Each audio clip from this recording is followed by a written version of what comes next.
नमस्कार, मी डॉक्टर निलेश साबळे. सन्माननीय राशी चक्रकार शरद उपाध्ये सर यांच्याशी मला खरं तर थेट संवाद साधता आला असता, कारण त्यांचाही नंबर माझ्याकडे आहे, माझाही फोन नंबर त्यांच्याकडे आहे. परंतु काल सोशल मीडियामधूनच त्यांना व्यक्त व्हायचं होतं. त्यामुळे जरी मी सोशल मीडिया फार वापरत नसलो तरी सुद्धा जो काही आहे थोडाफार आहे तो आज वापरण्याची वेळ आली. मला नेहमी वाटायचं की सोशल मीडियावर आपण फक्त मनोरंजनाचे व्हिडिओ पोस्ट करत जाऊयात, जेणेकरून आपलं जे काम आहे लोकांना हसवणं तेवढंच आपण करूयात. पण कधीतरी असाही एक व्हिडिओ इन्फॉर्मेटिव्ह किंवा जे काही खरं घडलं होतं त्याचा एखादा व्हिडिओ करावा लागेल असं खरं तर मला वाटलं नव्हतं. पण ठीक आहे, वेळ असते आणि त्यावेळी त्या गोष्टी कराव्या लागतात. सन्माननीय शरद उपाध्ये सर, तुमची आणि माझी 1 ते 2 वेळा भेट झाली होती. कशी तीही मी प्रेक्षकांना सांगणार आहे. तुम्ही माझ्यासाठी गुरुतुल्य आहात, होतात, पुढेही राहाल. परंतु काल सुरुवात जी तुमच्या पोस्टची आपण केलीत की डॉक्टर निलेश साबळे यांना झी मराठीने डच्चू दिला. मी खाली का बघतोय, मी मुद्दे काढून बोलतोय, उगाच वेग काहीतरी बोलत नाहीये म्हणून मी मुद्दे काढून बोलतोय. कारण उगाच माहिती न घेता एखादा पटकन व्हिडिओ बनवणं किंवा पटकन काहीतरी लिहिणं मला वाटतं ते जबाबदारीचं वाटत नाही माझ्यासारख्या माणसाला. जर आपण आपली बाजूच नाही मांडली तर लोकांना आपली बाजू कशी कळणार? म्हणून हा सगळा मी घाट घातलेला आहे या व्हिडिओचा. खरं तर आपण सुरुवात केली की झी मराठीनं डच्चू दिला, हकालपट्टी केली वगैरे वगैरे. मला फक्त एक प्रश्न विचारायचा आहे सर, की तुम्हाला यातली पूर्ण माहिती आहे का? किंवा बाहेर सुद्धा मीडियामध्ये लिहिणाऱ्यांना काय ते लिहू शकतात. युट्यूबवरती बरेच जणांचे स्वयंघोषित पत्रकारांचेही चॅनल आहेत.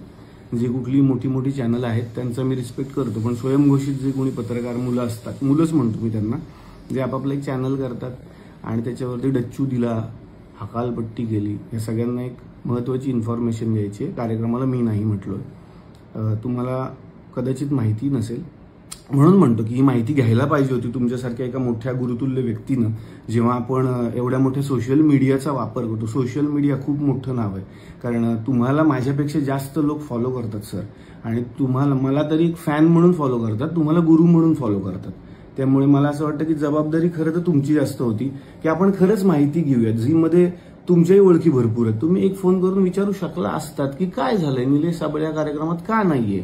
झी मराठीत सर अनेक लोक तुम्हालाही मानतात, त्यामुळे तुम्ही एखादा झी मराठीत फोन करून विचारायला पाहिजे होतं, माहिती घ्यायला पाहिजे होती की गेले जवळपास 6 महिने झी मराठीच्या अधिकृत व्यक्ती जे त्या हेड पदावरती आहेत त्यांनी मला अनेक वेळा फोन केले होते. मी नाव घेऊन बोलू शकतो. सन्माननीय रोहन राणे जे नॉन फिक्शन हेड होते, ज्यांनी मला 6 महिन्यात अनेक वेळा फोन केले होते की आपण चला हवं सुरू करतोय, तुमच्याशिवाय डॉक्टर तो होणार नाही, एकदा आपण मीटिंग करायला पाहिजे. म्हटलं आपण मीटिंग नक्कीच करूया. तदनंतर अगदीच 1-1.25 महिन्यापूर्वी माझी सविस्तर 2 तासांची झी मराठी बरोबर मीटिंग झाली आहे त्यांच्या चॅनलला, वरळीच्या ऑफिसला. ज्यावेळेला त्यांनी मला सांगितलं होतं की आपण कार्यक्रम करतोय आणि कशा पद्धतीनं करता येईल याविषयी एकदा बोलूया. माझ्या काही अडचणी होत्या. मी जो एक सिनेमा करतोय त्यात मी सध्या अडकलोय, त्याचं शूटिंग अजून 1.5 महिना चालणार आहे. त्यामुळे त्या तारखा न जुळण्यामुळे आणि अनेक वेगवेगळी कारणं असल्यामुळे सध्या या कार्यक्रमातून माघार घ्यायची मी त्यांना रिक्वेस्ट केली की मला माघार घेऊ द्या.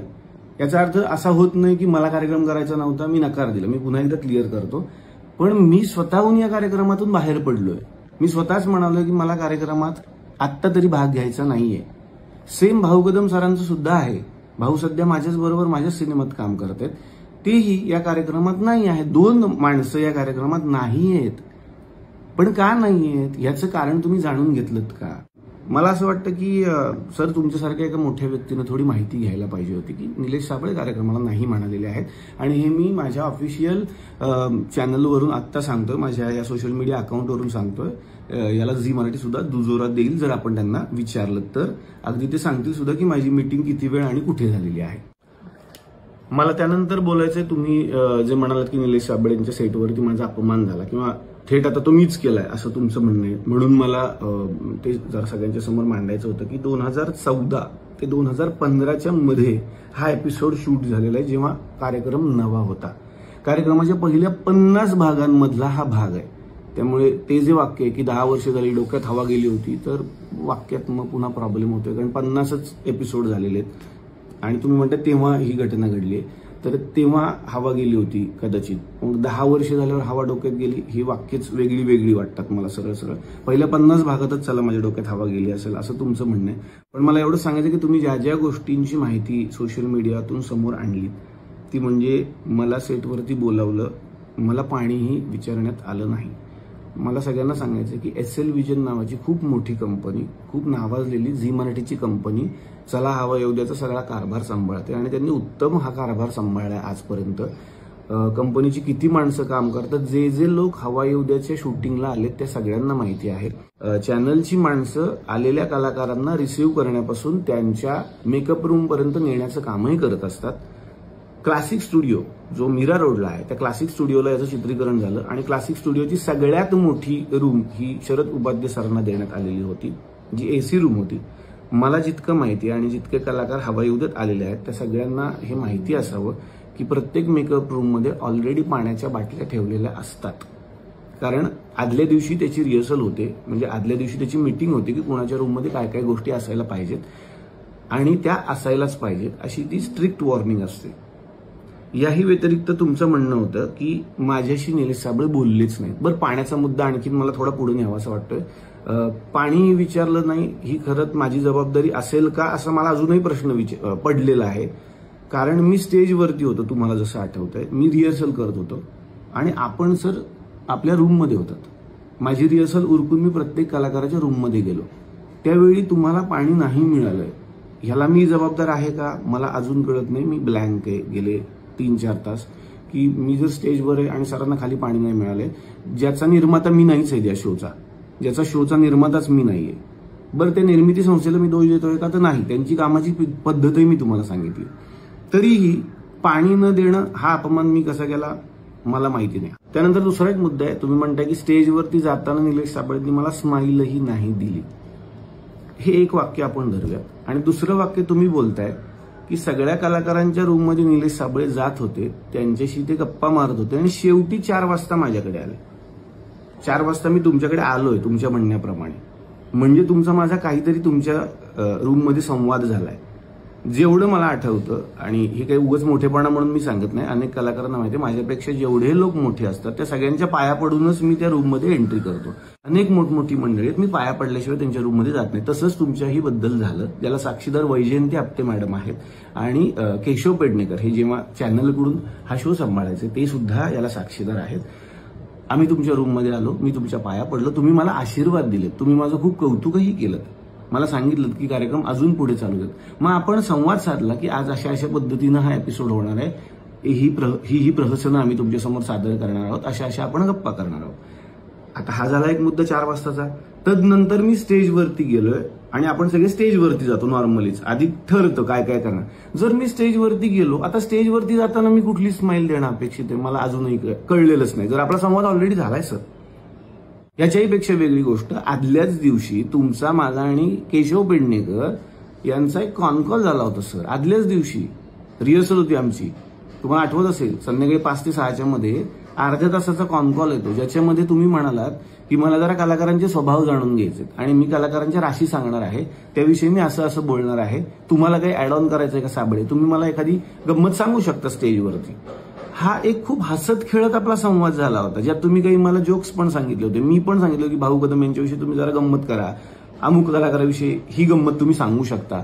हा एक हसत खेळत संवाद आदल्या दिवशी 1 तासाचा झालाय की आपला, म्हणजे आपली अजिबातच ओळख नव्हती असंही नव्हतं आणि खरंच झालाय हा संवाद, तुम्हाला आठवतही असेल. तदनंतर तुम्ही म्हणताय की माझ्या रूममध्ये आलेच नाहीत, शेवटी 4 वाजता आलेत, इतर कलाकारांच्या रूममध्ये गप्पा मारत बसले होते. तर इतर कलाकार त्यांच्याबरोबर कोण होते हेही मला सोशल मीडियात सांगायचंय. इतर कलाकार म्हणजे त्या एपिसोडमध्ये होते मंगलगाणी दंगलगाणी मेरी आवाज सुनो, आवाज की दुनिया याचे संस्थापक आणि खूप मोठे व्यक्तिमत्व अशोक खांडे सर, आणि दुसऱ्या रूममध्ये होते बोलक्या बाहुलीकार रामदास पाध्ये सर. मी यांच्या रूममध्ये गेलो होतो आणि मी गप्पा नव्हतो मारत, कारण साधारणपणे त्यांचं वय आणि माझं वय याच्यात खूप फरक आहे. पण रामदास पाध्ये सर आजच्या या कार्यक्रमात काय काय सादरीकरण करणार आहेत हे मला ते सांगत होते. त्यांनी परदेशातून काही नवीन बाहुले आणलेले आहेत, त्याविषयी ते मला माहिती देत होते, जी की घेणं मला गरजेचं आहे, कारण आपला संवाद आदल्या दिवशी झालाय, तुम्ही काय काय सादर करणार आहात. रामदास पाध्ये सर त्याच दिवशी आल्या कारणानं आणि त्यांच्याशी आदल्या दिवशी माझा संवाद झालेला नाहीये, ते मला सांगत होते की दिग्दर्शक म्हणून हे तुला पटतंय का बघ, की आणखीन यात ते ऍड ऑन करूयात. सेम अशोक खंडे सरांनी त्यांचा एक मोठा ताफा आणलेला होता, जे की गाणार होते, नृत्य करणार होते आणि ते रात्री शूटिंग वेगळं होणार होतं आपल्या गप्पांनंतर. तर ते सांगत होते कुठली कुठली गाणी आपण यामध्ये घेऊ शकतो, कुठल्या कुठल्या गोष्टी आपण सादर करू शकतो. साधारणपणे सर जेव्हा दिग्दर्शकीय धुरा सांभाळायची असते, प्रत्येकाला माझ्या पद्धतीनं वेळ देणं जेवढा शक्य होता, गरजेचा होता, तेवढा मी आतापर्यंत हवाईउद्योग दिलेला आहे. त्यानंतर एक महत्वाचा मुद्दा तुम्ही लिहिलाय की कार्यक्रमात 15 मिनिटातच भराभर माझं काम उरकण्यात आलं. तर तसं होत नाही सर, हे सगळ्यांना माहिती आहे. कार्यक्रमात रोल जो टाइम असतो आमचा तो कमीत कमी 2-2.5 तासांचा असतो. प्रेक्षकांच्या समोर एपिसोड 45 मिनिटांचा जातो, पण त्याच्यासाठी रोल 2 तास होतो हा कार्यक्रम. आणि अगदीच हे सिद्धच करायचं झालं तर झी मराठीशी तुम्ही संवाद साधू शकता की त्या दिवशी कार्यक्रम किती वेळ रोल झाला होता. 2 तास हा रोल होतो आणि जे लोक कार्यक्रमात आलेले आहेत त्या सगळ्यांना माहिती, प्रेक्षक म्हणून जे लोक आले त्यांनाही माहिती आहे की कार्यक्रम किती वेळ रोल होतो. सर प्रत्येक कलाकाराला आपापला मुद्दा मांडण्यासाठी आणि आपली कला सादर करण्यासाठी भरपूर वेळ कार्यक्रमात दिला जातो. त्यानंतरचा तुमचा असा मुद्दा आहे की तरी गप्पा जेव्हा सुरू झाल्या इतरच कलाकार जास्त बोलत होते, मला बोलायला मिळालं नाही. समजा इतर कलाकार कोण आहेत पुन्हा बघूयात. सन्माननीय अशोक खंडे सर, सन्माननीय रामदास पाध्ये सर. जेव्हा मी एखाद्या गुरुतुल्य व्यक्तीला प्रश्न विचारतो तेव्हा त्यांनी काय उत्तर द्यायची हे मी नाही ठरवू शकत सर. त्यांनी किती वेळ बोलायचं, त्यांचा अनुभव त्यांनी किती वेळ सांगायचा हे ती व्यक्ती ठरवते. ह्या दोन्ही व्यक्ती माझ्यासाठी जितके तुम्ही मोठे आहात तितक्याच याही 2 व्यक्ती माझ्यासाठी मोठ्या आहेत. तुम्ही कमी बोला सर, तुम्ही जास्त बोला सर, असं मी कसं करू शकतो? आणि यातून त्यांच्या जास्त बोलण्यातून तुमचा कसा अपमान होतोय मला अजून नाही कळलं. तर ही घटना 2014 ते 15च्या मधली हा एपिसोड. आणि त्यानंतर आता 2025 म्हणजे 10 वर्षांनंतर तुम्ही सोशल मीडियावर लोकांच्या समोर हा मुद्दा मांडला. पण मला प्रेक्षकांना सांगायचं यानंतर सुद्धा शरद उपाध्ये सर आणि माझी एक चांगली भेट झालेली आहे, ती आता मी तुमच्यासमोर सांगतो. ज्येष्ठ अभिनेत्री निर्मितीताई सावंत यांच्या मुलाचं म्हणजे अभिनयचं लग्न होतं आणि त्या लग्नामध्ये आम्ही दोघे एकत्र भेटलो. सर तुम्हाला आठवत असेल एकाच टेबलवरती शरद उपाध्ये सर आणि मी आपण दोघेच बसलो होतो. तुमच्या सुविद्य पत्नी होत्या आणि माझी बायको शेजारी बसली होती. आपण चौघं त्या टेबलवरती बसलो, बाकी कोणी नव्हतं. एक राऊंड टेबल होता आणि जवळपास 2 ते 2.5 तास आपण जेवण केलं, आपण सगळ्या गप्पा मारल्या. तुम्ही हवाईउद्याविषयी बोलत होतात, तुम्ही माझं कौतुक करत होतात, तुमचं भविष्य खूप चांगलं आहे याविषयी बोलत होतात, मी तुमच्याशी संवाद साधत होतो. तदनंतर तुम्ही असं म्हणालात की निलेशजी आपण एक फोटो घेऊयात. तुमच्या मोबाईलमध्ये आपला एक फोटो सुद्धा आहे आपल्या सगळ्या फॅमिलीचा. याला प्रूफ म्हणून अभिनयच्या लग्नातले जर फोटो मी मागवले तर आपल्याला तोही फोटो सापडेल आपण एका टेबलवरती बसलेला, कारण बऱ्याच वेळेला फोटोग्राफी झाली. आणखीन प्रूफ म्हणून निर्मितीताई सावंत स्वतः त्या टेबलपर्यंत आल्या होत्या आणि त्यांनी विचारलं होतं तुमचं जेवण व्यवस्थित चाललंय का वगैरे वगैरे. मला असं वाटतं की ह्या सगळ्या गोष्टी ज्या घडून गेल्यात ह्या का आपण लोकांच्या समोर मांडायच्या, पण ती वेळ आता आली म्हणून मला त्या गोष्टी मांडायच्या होत्या. माझा प्रश्न एवढा, जर 2.5 तास आपण दोघे एकत्र संवाद साधत होतो 2017ला, तर तेव्हा तुम्ही हा मुद्दा का मांडला नाहीत की निलेशजी 2015च्या कार्यक्रमात मी तुमच्याकडे आलो होतो, अशा घटना घडल्या, मला तुमचा राग आलाय किंवा मला वाईट वाटलंय, मी तुमची माफी मागितली असती त्या क्षणाला. माझं हेच म्हणणं आहे की याच्यासाठी सोशल मीडियावरच तुम्हाला यायचं होतं, म्हणून मीही सोशल मीडियातून व्यक्त झालेलो आहे. त्यानंतर तुम्ही असं लिहिलंय वडीलधाऱ्या अधिकाऱ्यानं मी निलेश साहेबांना काही सांगण्याचा प्रयत्नही केला. मला असं वाटतं की माझ्या वडिलांचा आणि माझा जर काही विसंवाद झाला तर ते सोशल मीडिया नाहीत वापरत सर. ते थेट मला फोन करतात किंवा मला झाडतात किंवा मला थेट बोलतात की हे तुझं चुकलेलं आहे, कारण तुम्हाला तो अधिकार आहे, तुम्ही मोठी माणसं आहात. सोशल मीडिया जेव्हा आपण व्यक्त होण्यासाठी सतत वापरतोय तेव्हा मला वाटतं त्याला एक वेगळा वास येतो. तर माझी तुमच्याविषयीची जी एक भावना आहे, जी एक इमेज आहे, ती आजपर्यंत खूप मोठी आहे. मी नेहमी सांगतो की कॉलेजला असल्यापासून मी तुमचा फॅन आहे. मी तुमच्या अनेक सीडीज माझ्या घरी आणून पाहायचो, ज्या एव्हरेस्टच्या आहेत, हेही सांगतो, ज्या एव्हरेस्ट कंपनी वगैरे सगळं मला पाठ आहे. राशीचक्रच्या सगळ्या सीडीज माझ्या घरी आहेत, मी त्या ऐकतो, अजूनही पाहतो. अजूनही तोच रिस्पेक्ट आहे, कारण तुम्ही तुमच्या क्षेत्रामध्ये खूप मोठं काम केलेलं आहे सर आणि करत आहात. मला खूप छान वाटतं जेव्हा तुम्ही मिश्किल पद्धतीनं सगळ्या राशी सांगता, मला फार छान वाटतं ते. मी तुमचा फॅन आहेच, मी आयुष्यभर राहीन सर, पण मला तुम्ही हे कराल असं कधीच वाटलं नव्हतं, पुढेही नाही वाटणार. मी आज तुमच्यासमोर हे सगळं घेऊन का आलो, कारण हे एकदा झालं असतं तर मी सोडूनही दिलं असतं, कारण हे एकदा नाही, ही तिसरी वेळ आहे सर. 6 वर्षापूर्वीची तुमची अशीच एक पोस्ट आहे, त्यातही मला काही कळत नाही. 6 वर्षापूर्वी तुम्ही एक पोस्ट केलेली आहे जी सापडेल तुम्हाला सोशल मीडियावरती, अशीच की हे सगळे कलाकार आहेत, हे सगळे कलाकार इतके छान आहेत, तरी पण एका चुकीच्या भंगारवाल्याच्या हातात हे सगळे कलाकार लागले आणि मग हिऱ्यांचा कसा प्रॉब्लेम झाला. हिरे तर खरं तर पारख्यांच्या हातात जायला पाहिजे होते, पण भंगारवाल्याच्या हातात हिरे आल्यावर काय होतं. ही एक वेगळी तुम्ही छान पोस्ट लिहिली होती, तेव्हाही मी दुर्लक्ष केलं. म्हटलं मोठी व्यक्ती आपण रिॲक्ट होणं चुकीचं आहे. तो त्यांचा एक मुद्दा असू शकतो, त्यांची एक भावना असू शकते, ज्याचा मी रिस्पेक्ट केला पाहिजे. पण 6 वर्षापूर्वीच्या त्या पोस्टमध्येही हा अपमान नाहीये सर. मला हेच काही कळलं, मी कन्फ्यूज आहे जरासा की त्या पोस्टमध्ये हे का नाहीये. मग जर हे 10 वर्षापूर्वी घडलंय, 6 वर्षाच्या पोस्टमध्ये हे नाहीये, हा एक सगळ्यात महत्वाचा मुद्दा. याही आधी एका मोठ्या वर्तमानपत्रामध्ये तुम्ही असंच काहीतरी बरंचसं काहीतरी लिहिलेलं होतं, तरी आम्ही सोडून दिलं की जाऊ द्या, मोठी व्यक्ती आहे आणि त्यांनी लिहिलंय, त्यांना अधिकार आहे. माझं हेच म्हणणं आहे की प्रत्येकाला आपला मुद्दा मांडण्याचा निश्चित अधिकार आहे, प्रत्येकाने तो मांडला पाहिजे. फक्त आधी थोड्या गोष्टी तपासल्या पाहिजेत असं मला वाटतं, की आपल्याला पूर्ण माहिती आहे का त्याविषयीची. डच्चू दिला, हाकलून दिलं, अहंकार, चॅनलने बाहेर काढलं.